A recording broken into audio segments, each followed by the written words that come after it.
ರಾಜ್ಯ ವಿಧಾನಮಂಡಲ ವಿಶೇಷ ಅಧಿವೇಶನ ಭಾರಿ ಹೈ ಡ್ರಾಮಾದೊಂದಿಗೆ ಆರಂಭಗೊಂಡಿದೆ. ಎರಡೇ ಲೈನ್ಗಳಲ್ಲಿ ಭಾಷಣ ಮುಗಿಸಿದ ರಾಜ್ಯಪಾಲರು ಸರ್ಕಾರಕ್ಕೆ ಸೆಡ್ಡು ಹೊಡೆದಿದ್ದಾರೆ. ಸರ್ಕಾರ ಬರೆದುಕೊಟ್ಟ ಭಾಷಣ ಓದದ ಹಿನ್ನೆಲೆ ಸರ್ಕಾರ ಹಾಗೂ ರಾಜ್ಯಪಾಲರ ನಡುವೆ ಸಂಘರ್ಷಕ್ಕೆ ನಾಂದಿ ಹಾಡಿದೆ.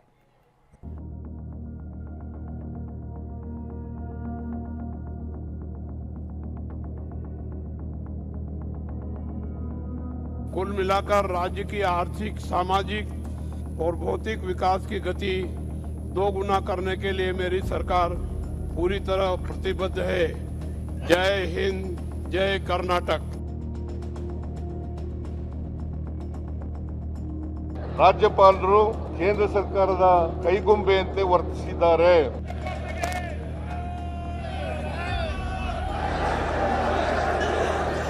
ಸಂವಿಧಾನಕ್ಕೆ ಅಪಚಾರ ಮಾಡಿದ್ದಾರೆ. ಸುಪ್ರೀಂ ಕೋರ್ಟ್ನಲ್ಲಿ ಮೊಕದ್ದಮೆಯನ್ನು ಹೂಡಬೇಕು ಬೇಡವೋ ಅಂತಕ್ಕಂಥದ್ದನ್ನು ವಿಚಾರ ಮಾಡಿ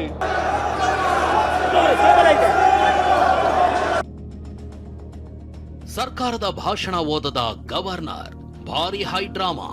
मैं राज्य विधानमंडल के संयुक्त अधिवेशन में आप सभी का हार्दिक स्वागत करता हूं.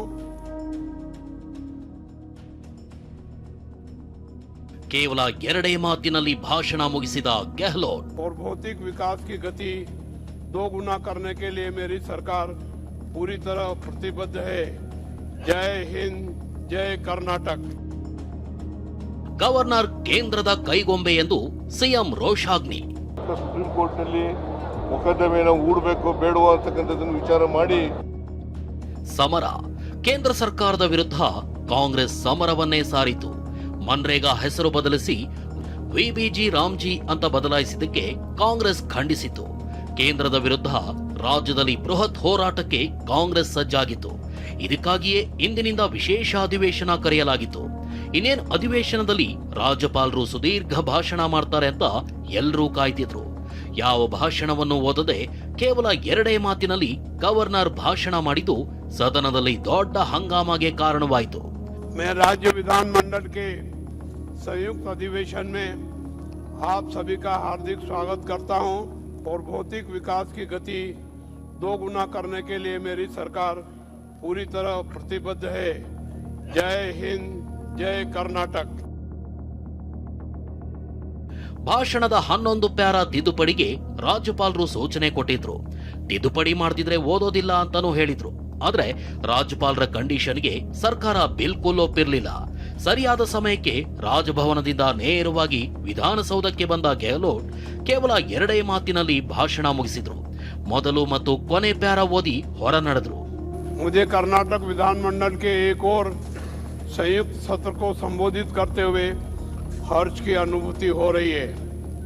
कुल मिलाकर राज्य की आर्थिक, सामाजिक और भौतिक विकास की गति दोगुना करने के लिए मेरी सरकार पूरी तरह प्रतिबद्ध है. जय हिंद, जय कर्नाटक.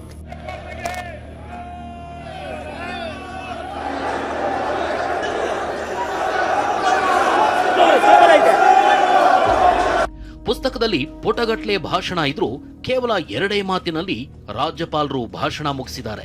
ನನ್ನ ಸರ್ಕಾರ ರಾಜ್ಯದ ಆರ್ಥಿಕ, ಸಾಮಾಜಿಕ, ಬೌದ್ಧಿಕ ಅಭಿವೃದ್ಧಿಗೆ ಬದ್ಧವಾಗಿದೆ.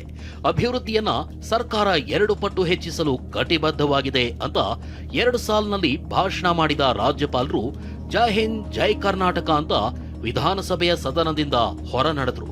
कुल मिलाकर राज्य की आर्थिक, सामाजिक और भौतिक विकास की गति दोगुना करने के लिए मेरी सरकार पूरी तरह प्रतिबद्ध है. जय हिंद, जय कर्नाटक. ಪೂರ್ತಿ ಭಾಷಣ ಓದದಿದ್ದಕ್ಕೆ ರಾಜ್ಯಪಾಲರ ನಡೆಯನ್ನ ಕಾಂಗ್ರೆಸ್ ನಾಯಕರು ಖಂಡಿಸಿದ್ರು. ಧಿಕ್ಕಾರ ಕೂಗಿದ್ರು. ಅಸಂವಿಧಾನಿಕ ನಡೆ ಅಂತ ಆಕ್ರೋಶ ಹೊರಹಾಕಿದ್ರು.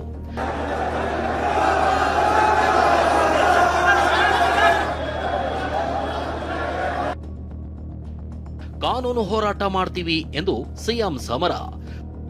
ರಾಜ್ಯಪಾಲರ ನಡೆಯನ್ನೇ ಖಂಡಿಸಿದ ಸಿಎಂ ಸಿದ್ದರಾಮಯ್ಯ, ರಾಜ್ಯಪಾಲರು ಕೇಂದ್ರದ ಕೈಗೊಂಬೆಯಾಗಿದ್ದಾರೆ, ನಮ್ಮ ಕಾನೂನು ಹೋರಾಟ ನಿಲ್ಲೋದಿಲ್ಲ ಅಂತ ಆಕ್ರೋಶ ಹೊರಹಾಕಿದ್ರು.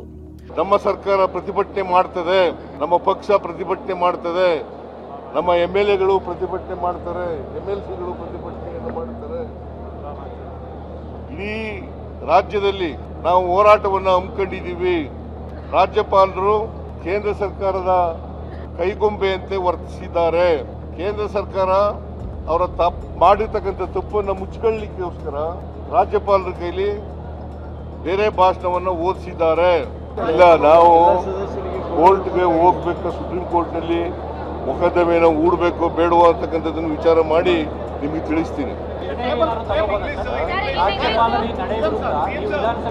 ಇಲ್ಲ, ನಾನು ಈಗ ಕೂತ್ಕೊಂಡು ಮಾತಾಡ್ತೀನಿ, ಬೇರೆ ಮಂತ್ರಿಗಳ ಜೊತೆ ಮಾತಾಡ್ತೀನಿ, ಲಾ ಮಿನಿಸ್ಟರ್ ಜೊತೆಗೂ ಮಾತಾಡ್ತೀನಿ, ಮಾತಾಡಿ ಅಂತಿಮವಾಗಿ ನೀವು ತಿಳಿಸ್ತೀನಿ. ರಾಜ್ಯಪಾಲರಿಂದ ಸಂವಿಧಾನಕ್ಕೆ ಅಪಚಾರ ಅಂತ ಕಾನೂನು ಸಚಿವ ಎಚ್.ಕೆ. ಪಾಟೀಲ್ ಆಕ್ರೋಶಗೊಂಡ್ರು.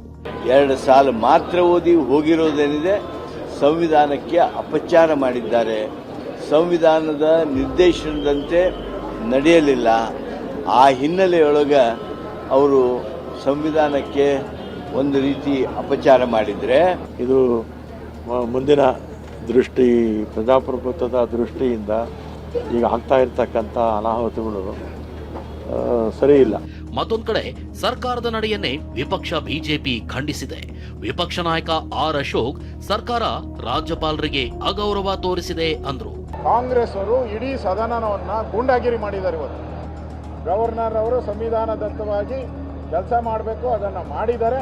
ಆದರೆ ಕಾಂಗ್ರೆಸ್ ಅವರು ಅದರ ದುರುಪಯೋಗ ಮಾಡಿಕೊಂಡು ಇವತ್ತು ರಾಜ್ಯಪಾಲರಿಗೆ ಅಗೌರವ ಮಾಡಿದ್ದಾರೆ. ಇನ್ನುಳಿದ ಬಿಜೆಪಿ ಸದಸ್ಯರು ಕೂಡ ಕಾಂಗ್ರೆಸ್ ವಿರುದ್ಧ ಹರಿಹಾಯ್ದಿದ್ದಾರೆ. ರಾಜ್ಯ ಸರ್ಕಾರ ತನ್ನ ವೈಫಲ್ಯಗಳನ್ನು ಮುಚ್ಚಿ ಹಾಕೊಳ್ತಕ್ಕಂಥ ಸಲುವಾಗಿ ಕೇಂದ್ರ ಸರ್ಕಾರದ ಮೇಲೆ ಒಂದು ದ್ವೇಷ ರಾಜಕಾರಣವನ್ನ ಮಾಡೋದಕ್ಕೆ ಈ ಸದನವನ್ನ ಬಳಸ್ಕೊಳ್ಳೋದಕ್ಕೆ ಏನು ರಾಜ್ಯ ಸರ್ಕಾರ ಹೊರಟಿದೆ, ಇದು ಖಂಡಿತ ಸರಿಯಲ್ಲ. ಇವತ್ತು ರಾಜ್ಯಪಾಲರ ನಡೆ ಒಕ್ಕೂಟ ವ್ಯವಸ್ಥೆಯ ಪರವಾಗಿದೆ. ಸಂವಿಧಾನವನ್ನು ಎತ್ತಿ ಹಿಡಿಯತಕ್ಕಂಥ ಕೆಲಸವನ್ನ ಅವರು ಮಾಡಿದ್ದಾರೆ. ಅದನ್ನ ನಾವು ಸ್ವಾಗತ ಮಾಡ್ತೇವೆ. ರಾಜ್ಯಪಾಲರು ಬರುವಾಗ ಅಥವಾ ಹೊರಡುವಾಗ ಅಥವಾ ಅವರ ಭಾಷಣದ ಅವಧಿಯಲ್ಲಿ ಯಾರೇ ಸದಸ್ಯರು ಭಾಷಣ ಮಾಡುವ ಮೂಲಕ ಅಥವಾ ಯಾವುದೇ ಕ್ರಿಯಾಲೋಪ ವ್ಯಕ್ತಿ ರಾಜ್ಯಪಾಲರ ಭಾಷಣಕ್ಕೆ ಮುಂಚೆಯಾಗಲಿ ಅಥವಾ ತರುವಾಯವಾಗಲಿ ರಾಜ್ಯಪಾಲರ ಭಾಷಣಕ್ಕೆ ಅಡ್ಡಿ ಉಂಟು ಮಾಡತಕ್ಕದ್ದಲ್ಲ. ರಾಜ್ಯಪಾಲರ ನಡೆ ಖಂಡಿಸಿ ಕಾಂಗ್ರೆಸ್ ಕಾನೂನು ಹೋರಾಟಕ್ಕೆ ಮುಂದಾಗಿದ್ರೆ, ವಿಪಕ್ಷ ನಾಯಕರು ಮಾತ್ರ ರಾಜ್ಯಪಾಲರು ಸರಿಯಾಗಿ ಮಾಡಿದ್ದಾರೆ ಅಂತ ಸಮರ್ಥಿಸಿಕೊಂಡ್ರು. Bureau report, TV9.